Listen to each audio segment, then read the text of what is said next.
의원을 소개하겠습니다. 최도자 의원이십니다.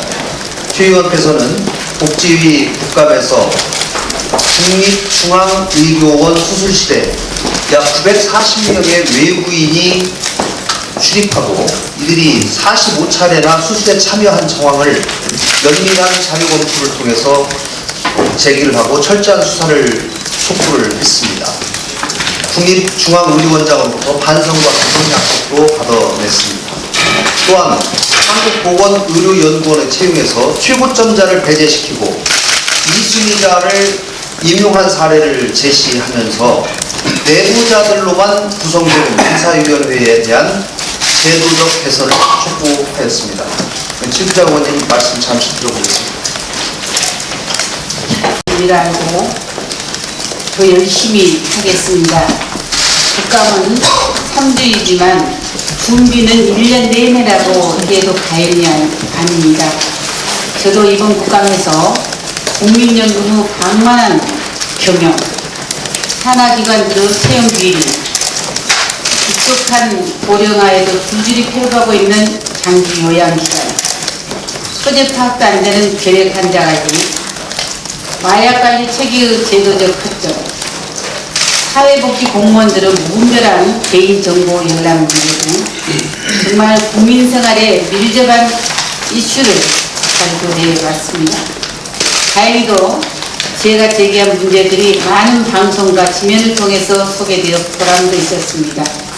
이제 국감도 막바지에 접어들고 있습니다. 국감이 끝난 후에도 국감에서 제기된 문제들이 해결이 될 때까지 계속해서 노력하겠습니다. 감사합니다. 낙하산 근절의 날로 정했습니다. 낙하산 인사의 문제를 지적하고 이것을 바로잡는 국감으로 특별히 진행하고자 합니다. 공공기관이나 기업이 지배구조를 형성하는 세 가지 축은 주주, 이사, 감사입니다. 특히 경영과 회계의 투명성 제고와 지배구조의 제대로 된 정착을 위해서 감사, 또 감사 기능은 대단히 중요합니다.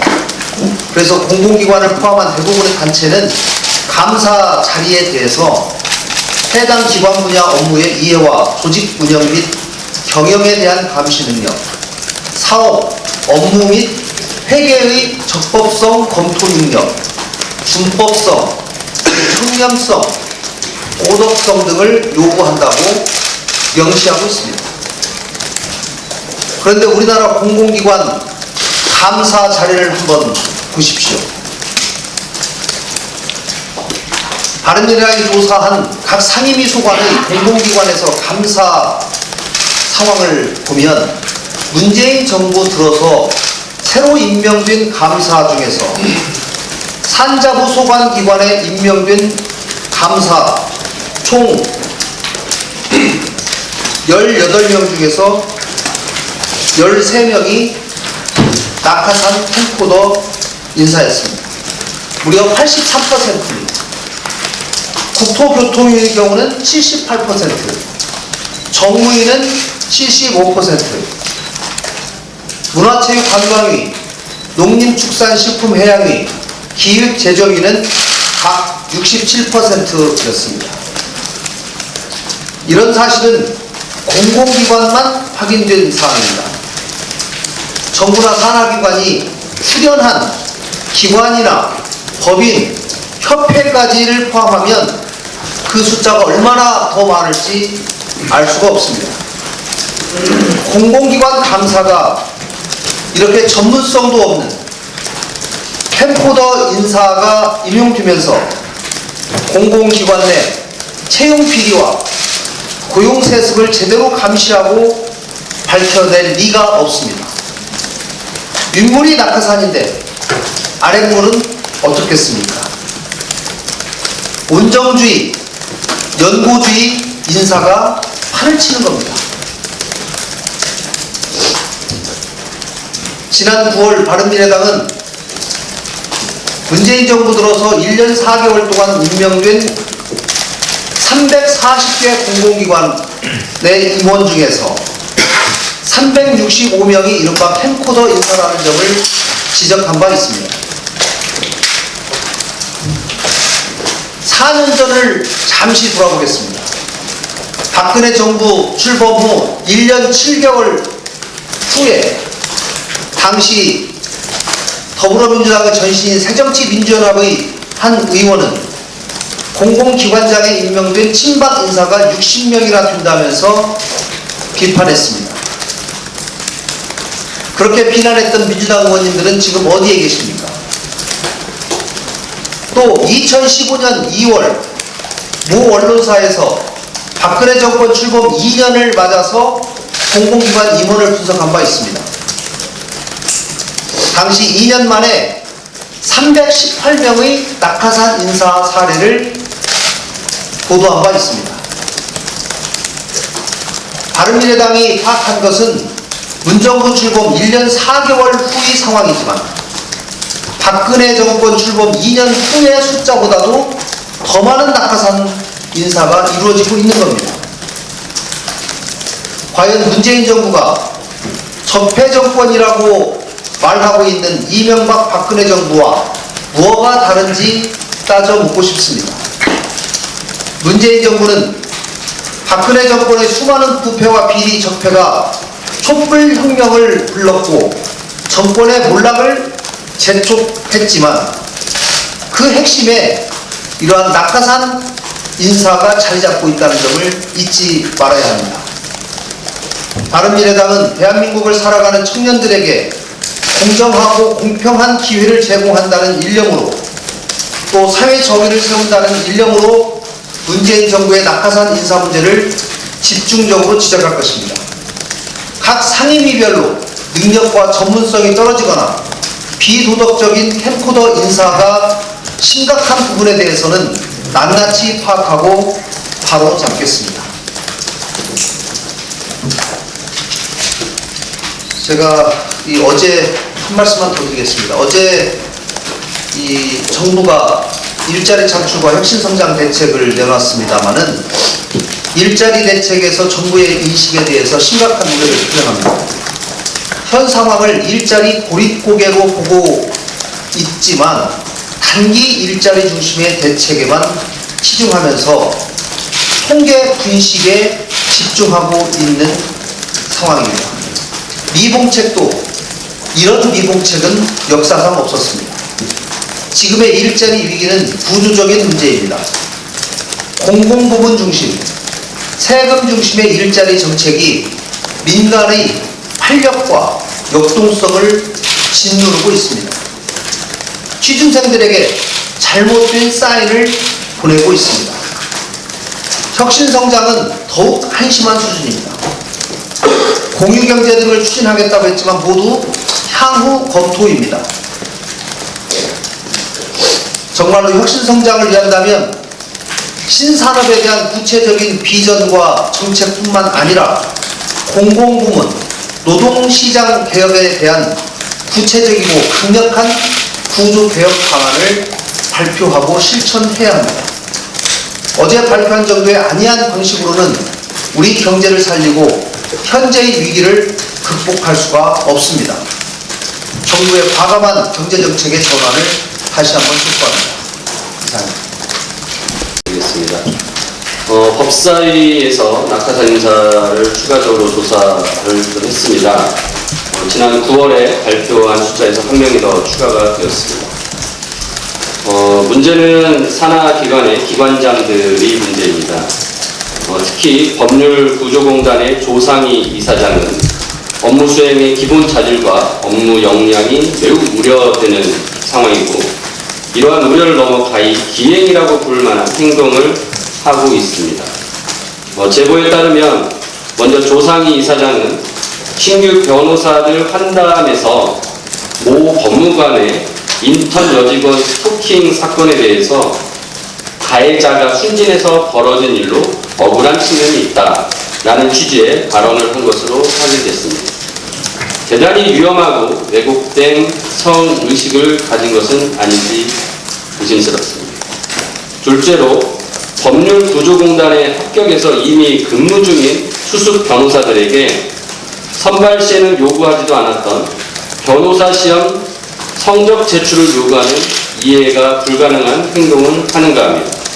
세 번째로는 정부가 비정규직의 정규직화의 일자리 개선에 나서고 있는데 오히려 조상희 이사장은 2018년 하반기 신규 채용 변호사들 모두를 계약직으로 채용하라고 지시했습니다. 그 계약직으로 뽑겠다는 이유가 아주 가관입니다. 소송 구조 업무는 젊은 변호사들이 진취적으로 하면 되고 그 이후에는 나가서 더 전문적인 일을 하면 된다. 나이 든 사람이 할 필요 없다. 라는 취지의 설명을 했답니다. 사회 경제적 약자들을 위한 공단이 경력이 짧은 변호사들을 데려다가 대충 소송을 하라는 의미입니까? 아니면 젊은 변호사들에게 공단에 와서 경력이나 쌓고 나가라는 겁니까? 문제는 이 발언은 국회를 무시한 처사이기도 합니다. 지난 수년 동안 법사위 국감에서 경험이 부족한 공익 법무관보다는 역량을 충분히 발휘할 수 있는 변호사를 채용해서 장기 근속할 수 있는 구조를 만들라고 지적해왔습니다. 마지막으로 변호사법과 법률구조공단법의 취지에 반할 뿐만 아니라 법무부가 불허한 기관장 보직을 비변호사에게 개방하는 내용의 단체 협상 체결을 시도하는 등 직계 개편을 추진하면서 법률구조공단 내 갈등을 심화시키고 있는 것으로 확인되었습니다. 인사가 만사라고 하는데 그야말로 처참한 인사가 아닐 수 없다고 생각하며 기관의 설립 취지도 이해 못하고 자질도 부족한 조상희 이사장은 사퇴하는 것이 마땅하겠습니다. 다음으로 해방그룹 이호진 전 회장에 대해서 말씀을 드리겠습니다. 해방그룹 이호진 전 회장이 2012년 간암으로 간 이식 수술을 위해서 병 보석으로 풀려난 바가 있었습니다. 그런데 어제 KBS 취재 결과 수술 후 건강을 회복하고도 병 보석이 지속되는 상황에서 흡연과 음주를 하는 모습이 나왔습니다. 이호진 전 회장은 배임, 횡령, 불법이득 취득으로 파기환송에서 징역 3년 6개월, 벌금 6억 원으로 감행되어 있는 상황이고 오늘 대법원 선고가 있는 날입니다. 누가 이렇게 수술 후 건강한 자를 7년 7개월 동안 계속해서 병 보석을 허가했는지 그 배후를 밝히고 그 과정에서 전관 예우, 재벌 봐주기 판결 등 불법 부당한 것이 있다면 반드시 바로잡아야 하겠습니다. 이상입니다. 그리고 공단은 국정의 시작입니다. 실패한 대통령 뒤에는 반드시 실패한 인사가 있었습니다. 그런데 평등, 공정, 정의를 천명했던 문재인 정부에서 적폐정권 박근혜 정부와 경쟁하듯 낙하산 인사가 벌어지고 있습니다. 문재인 대통령 역시 대선 1년 전 민주당 대표 시절에는 대우조선해양 부실은 MB 낙하산 인사의 결과라고 비판해서 낙하산 인사 그 자체도 비판했지만 낙하산 인사의 결과로 대우조선해양이 부실이 됐다고 기업의 부실까지도 낙하산 인사의 책임이라고 했는가 하면 대선 한 달 전인 대선 후보 시절에는 2017년 4월에는 노동조합 낙하산 방지 협약까지 체결했고 또 대선이 끝난 뒤 2달 뒤에는 작년 7월입니다. 여야 대표들과의 청와대에 통해서 부적격자의 낙하산이나 좋은 인사는 안 하겠다고 큰 소리 쳤지만 결국 하루가 멀다 하고 낙하산 인사를 챙겼습니다. 박근혜 정부가 1년 6개월 동안 205명의 친박 낙하산 인사를 단행할 때 문재인 정부는 1년 4개월 동안 365명의 캠코더 낙하산 인사를 단행했습니다. 감옥에 있는 박근혜 대통령이 서러워서 눈물 흘릴 지경입니다. 고용노동부와 환경부만 하더라도 고용노동부 산하 9개 공공기관 임원 100명 중 25명, 환경부 산하 10개 공공기관 임원 31명 중 20명을 낙하산으로 내려보냈습니다. 특히 매일 240명의 산재 사고가 발생하고 하루에 3명이 사망하는 OECD 최악의 산재국 대한민국에서 국민의 생명과 안전보다 정권 탄생 공신들의 자리 챙기기를 우선하는 청와대 인식에 통탄하지 않을 수 없습니다. 산재 사고를 절반으로 줄이겠다는 문재인 대통령의 말씀과 산업 현장의 안전과 보건을 관리 감독할 산업안전보건공단 상임감사에 안전 경력이라고는 단 한 줄도 없는 민주당의 지역위원장을 임명하는 문재인 대통령의 행위, 우리 국민들은 어느 쪽을 믿고 어느 쪽에 장단을 맞춰야 합니까? 과거 정권에서 자행되었던 수많은 공공기관 채용 비리, 취업 비리의 출발이자 원상도 낙하산 인사였습니다. 인맥과 보도로 임명된 공공기관 임원들은 임명권자나 정치권의 눈치를 볼 수밖에 없고 그러한 상황에서 인사청탁을 거절할 수 없는 구조가 되고 말기 때문입니다. 작년 저희 바른미래당에서 발의한 낙하산 방지법과 채용 절차 공정화법만 통과되었더라도 망국적인 낙하산 인사의 많은 부분을 사전 예방할 수 있었다는 점에서 민주당과 한국당에 조속하고도 적극적인 협조를 요구합니다. 국민 등 이용자들이 불편을 겪고 있지만 네이버에서도 또 소관부처인 과학기술정보통신부에서도 뚜렷한 원인을 내놓지 못하고 있는 국민 등 이용자들이 불편을 겪고 있지만 네이버에서도 또 소관부처인 과학기술정보통신부에서도 뚜렷한 원인을 내놓지 못하고 있는 즉각적 대응이나 해결은 어려울 것이라는 의견이 다수입니다. 중국 정부가 인터넷 서비스에 대한 통제를 강화하며 구글이나 페이스북 등 해외 사이트뿐 아니라 자국의 SNS, 웨이버까지도 단속하는 마당에 외교적 마찰을 고려하지 않을 수 없기 때문입니다. 수년이 지나도록 라인과 카카오톡 문제조차 해결하지 못하는 것을 봐도 잘 알 수 있습니다. 정부 당국이 외교 문제로 비화될까 우려하는 것을 모르는 바는 아니지만 국내 기업이 원인도 모른 채 피해를 보는 상황에서 정부의 소극적인 대처는 적절치 않아 보입니다. 만일 바이두나 텐센트를 우리나라에서 차단했다면 중국 정부가 어떤 태도를 취할지 지금 우리 정부의 태도와 같을지 궁금합니다. 정부 당국은 하루라도 빨리 원인 파악 및 사태 해결에 나서야 할 것입니다. 그리고 다시는 이런 일이 반복되지 않는 재발 방지 대책 마련도 이루어져야 할 것입니다. 저도 문재인 정부 캠코더 인사에 대해서 잠시 말씀드리겠습니다. 과학기술정보통신부의 산하기관의 낙하산 인사 자료를 보면 다른 부처에 비해서는 적은 편입니다. 하지만 문제는 지난 9월에 바른미래당이 정리한 캠코더 낙하산 인사 자료에는 18명이었는데 어제까지 파악한 저희 자료에는 24명으로 계속 늘어나고 있다는 것입니다. 부처에서 정리해준 기관장, 감사, 이사의 자료에 따른 규모가 이 정도라면 그 외에 낙하산 인사 수는 훨씬 더 많을 것입니다. 과기정통부는 4차 산업혁명을 이끄는 부처입니다. 그리고 과기정통부의 산하기관들은 전 세계와 경쟁해야 되는 능력과 전문성이 우선되어야 하는 부서입니다. 고운 인사 때문에 대한민국의 미래를 책임져야 할 과기정통부의 산하기관을 무기력하게 만드는 것이 아닌지 큰 우려가 듭니다. 또 한 곳이 있습니다.